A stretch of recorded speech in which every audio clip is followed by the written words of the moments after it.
শুভ সকাল বন্ধুরা, আশা করি আপনারা সকলে ভালো আছেন, সুস্থ আছেন। আপনাদের ভালোবাসা আশীর্বাদ আমরা ঠিকঠাক আছি। চলে এলাম সকালবেলা, অনেক সকালই হয়েছে প্রত্যেক দিনকার মতন।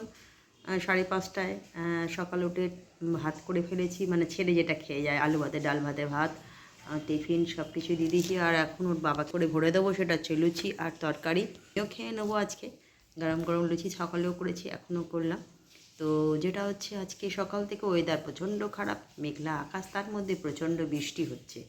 সব ভাল লাগে, বৃষ্টির মধ্যে কোনো কাজ করা যায় না। সকালে বেরোনো থাকে, সেগুলো হয় না। 11টার সময় পড়ানো থাকে, সেটাও আমার আজকে মনে হচ্ছে কীভাবে যাবে জানি না। বৃষ্টির মধ্যে আমি একদম ভাল লাগে না ভিজে ভিজে পড়াতে যাওয়া, কিছু করার নেই। ওর পরিস্থিতি অনুযায়ী সেরকম বুঝে কাজ করব। তবে হাজব্যান্ড বেরিয়ে যাবে, তারপরে দুপুরে রান্না টাপ করে নেবো, তারপর আসছি আপনাদের সাথে। আজকে সকালে গেছিলাম, দেখতেই পাচ্ছেন, এটা গেছিলাম গোলাইচণ্ডীতলায়, আমাদের চুচুড়ার মধ্যেই ঠাকুরতলা একটু দেখলাম। এখানে গেলে মনটা সত্যি ভালো লাগে। আজকে মঙ্গলবার, লাঞ্চ নিয়ে আর দেখতেই পাচ্ছেন দুপুরে শিবের ঘর। প্রত্যেকদিনকার মতন খাবার তো দেখাই। আর আজকে প্রচণ্ড গরম রয়েছে, কিন্তু তার মধ্যে বৃষ্টিও হচ্ছে।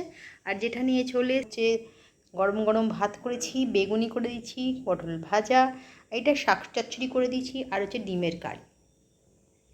এরপরে লাঞ্চ। তো চলুন দুপুরে শুভ দুপুরের শুভেচ্ছা ভালোবাসা। গরমটা প্রচণ্ড রয়েছে, এর মধ্যে সব কিছু করতে ছুটে বেরিয়েছিলাম। ঠাকুর মন্দির একটু গেছিলাম, সেটা তো আপনাদের দেখালাম। আজকে ওলাইচণ্ডী মায়ের কাছে চলে গেছিলাম। একদিন হয় না ঠাকুরের কাছে যাওয়ার মন চায়, তো আজকে ওখান থেকে যাচ্ছিলাম, মনে ঠাকুরকে আবার দর্শন করে আসি। আর আজকে মঙ্গলবারে বেশ ভালো করে পুজো হচ্ছে, সেটাও দর্শন করলাম, একটু অন্যরকম লাগলো। একঘেয়ে ঘর থেকে একটু বেরিয়ে। আর সবচেয়ে বড় কথা, ঠাকুরের কাছে গেলে না মনটা কেন অন্যরকম হয়ে যায়। আসলে তখন সমস্ত বাধা বিঘ্ন, সমস্ত আশা চাওয়া পাওয়া সব থেকে ঊর্ধ্বে উঠে যায় ওনার কাছে গেলে। তো তাই চলে গেছিলাম, একটু সময় এখান দিয়ে যাচ্ছিলাম তাই। তো চলুন পরে আবার কথা। এইমাত্র পড়িয়ে উঠলাম, পড়িয়ে উঠে প্রত্যেক দিন আপনাদের সামনে আসি, আজকেও তার কোনো ব্যতিক্রম নেই। তবে ছেলে বাবা একটু বেরিয়েছে, তাই আমি ঘরে একাই আছি। রাত্রিবেলা চাউমিন করব, তার জন্য তোড়জোড় করে এসেছি। শুধু গিয়ে একটুখানি বাদবাকিটা করলেই হয়ে যাবে, গরম গরম দিয়ে দেবো। মাঝে মাঝে চাউমিন করি, কেন এই পড়িয়ে উঠে না, বিকেলবেলা পড়িয়ে সন্ধেবেলা পড়িয়ে উঠে না, আর তখন থোড়ি ইচ্ছা করে না যে আবার রান্না করি, মানে রুটি করি, তরকারি করি বা মাংস করি, যাই করি না কেন, মাংসটা অন্য সময় তাই জন্যে করে রাখি রাতের বেলায়। রাতের বেলাটা দিনের বেলা করে রাখি, কিন্তু আজকে সেটার আর ব্যতিক্রম হয়নি। কারণ কোনো না কোনো কাজে আটকা পড়ে গেছি, তাই হয়ে ওঠেনি। আর তাই জন্য আজকে ভাবলাম চাউমিন করে দিই, ঘরে চাও আছে, ক্যাপসিকামটা সবই আছে, ডিম আছে, অসুবিধে নেই। তাই ছেলেটা সকালবেলা ভাত খেয়ে যায়, তারপরে দুপুরবেলা তো কিছু খায় না, এসে এখন খায় হচ্ছে দুধ আর বিস্কিট খায়। কোন দিন রুটিও খায়, সেটা ওর মতন করে, যেমন আজকে দুধ আর 4টে ব্রিটানিয়া বিস্কিট খেয়েছে। তো ঠিক আছে, ওর যেটা ভালো লাগে সেটাই দুধ এখন খাবে বলছে, সেটাই খাক। আর যেটা হচ্ছে, রাত্রিবেলা একটুখানি অন্যরকম দিতে ইচ্ছা করলো, বা নিজেরও একঘেয়ে রুটি খেতে খেতে সকালবেলা জলখাবারেরও আজকে লুচি করেছিলাম, তারপরে ভাত খেয়েছিলাম। দুপুরবেলাও রান্নাবান্না খারাপ হয়নি আজকে। ঘরযোগে যা যা করেছিলাম নিজেদের মতন। আজকে বেশি করে শাক করেছিলাম, শাকটা আমার খুব পছন্দের হয়, ডাঁটা দিয়ে, বড়ি দিয়ে, আলু দিয়ে, বেগুন দিয়ে খুব ভালো করেছিলাম। আজকে ইচ্ছা করছিল ডিমের কারি খেতে, তাই করলাম। আর বেগুনিটা গরম গরম, বেগুনিটা আজকে বেগুনটা ছিল, বেগুনিটা যাই করে ফেললাম। বেগুনিটা রাতের বেলা সন্ধেবেলাও আমরা জলখাবারে খেয়েছি, সেটা আজকে আপনাদের দেখাইনি। চাটাও আজ দেখাচ্ছি না, রোজের একে চা সব দেখাতে ইচ্ছা করছিল, আমরা দেখাইনি। তো এইভাবেই আজকে সারাদিনটা কেটে গেল, একটা করে দিন কেটেছে। সবচেয়ে আসছে কি বলুন তো, সামনে পুজো এসে যাচ্ছে, আমি যে স্টুডেন্টগুলোকে পড়াই না, ওদের মধ্যে সেই জিনিসটা ঢুকে গেছে। এখন আর 25 দিন বাকি, আর 24 দিন বাকি, এরকম করে ওরা কাউন্ট করছে। এতে কী হচ্ছে, পড়াশোনাটা ওদের হ্যাম্পার হচ্ছে, বুঝতে পারছি।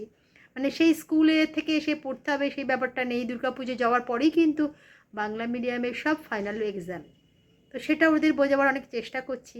সামনে আবার আছে টিচার্স ডে, 5 তারিখ, কিন্তু 5 তারিখে টিচার্স ডে হলো, সেদিনকে আমি করছি না, আমি করব 6 তারিখে করছি। মানে কি, স্টুডেন্টদের চাপে পড়ে করতে হচ্ছে। ওরা বলছে মিস চলুন টিচার্স ডেটা, প্রতিবারই ওরাই উদ্যোগ নিয়ে ঠিক মতন করে, আর সেখানে আমাকে থাকতেই হয়। তো এবছরেও তার কোনো ব্যতিক্রম। ছোটোগুলোও মেতেছে, একটা দিন সবাই মিলে আনন্দ করবে, হই হই করবে। চলুক, সেটাই নয় হোক।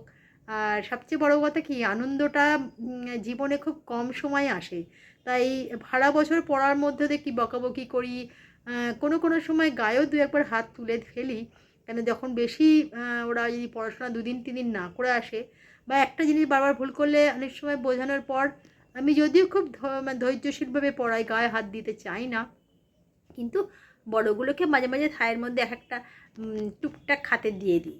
তো সেক্ষেত্রে সেগুলোর সব দ্বন্দ্বগুলো সব ভুলে গিয়ে ওদের একসাথে একত্রিতভাবে নিয়ে একটা দিন যদি একটু সেলিব্রেশন করি, ওদের একটু আনন্দ দিতে পারি, তার থেকে আনন্দ কিছু নেই। তারপর যদি ওরা আবার ঠিক মতন পড়াশোনাটা শুরু করে দেয়, সেটা খুবই ভালো জিনিস। আমি আশা করব ওরা তো সেটাই করবে, ওদের সঙ্গে আমার সেভাবেই কথা হয়েছে। 6 তারিখ শনিবার ছোট করে হলেও একটা টিচার্স ডে সেলিব্রেশন করি, ছোট করেই করি, এবারেও সেটা করে করব। তবে ওদের আনন্দটা ওদের নিজেদের কীভাবে করে সেটা তো আপনাদের সঙ্গে অবশ্যই শেয়ার করব, আপনারা দেখতেই পারবেন কীভাবে ওরা আনন্দ করছে। তো চলুন রাতে ডিনারে আবার দেখা। চলে এলাম শুভরাত্রের ডিনার নিয়ে। আজকে ডিনারে তো আপনাদের করেছি হচ্ছে চাউমিন, আর এখানে স্যালাড কুটেছি, আর এটা হচ্ছে ভিনিগারের মধ্যে লঙ্কা দিয়ে একটু বিট নুন দিয়ে রাখলে দারুণ খেতে লাগে। তো এটাই আজকে রাতের আমাদের ডিনার। আর আমার জন্যে ভাত আছে, আমি একটু ভাত ছাড়া চলে না আমার। রাতে ভাত মাছ আমার সবই আছে, মাছ বলছি ডিমের কারি আছে, তা ওটা দিয়ে আমার হয়ে যাবে। তা চলুন আর বেশি দেরি করছি না, ব্লগটাকে বাড়াচ্ছি না। যদি ভালো লাগে লাইক কমেন্ট শেয়ার করবেন, আমার পাশে থাকবেন, আপনারা আমার সঙ্গে আছেন আমি জানি। তো শুভরাত্রি জানিয়ে ব্লগটা শেষ করলাম। শুভরাত্রি।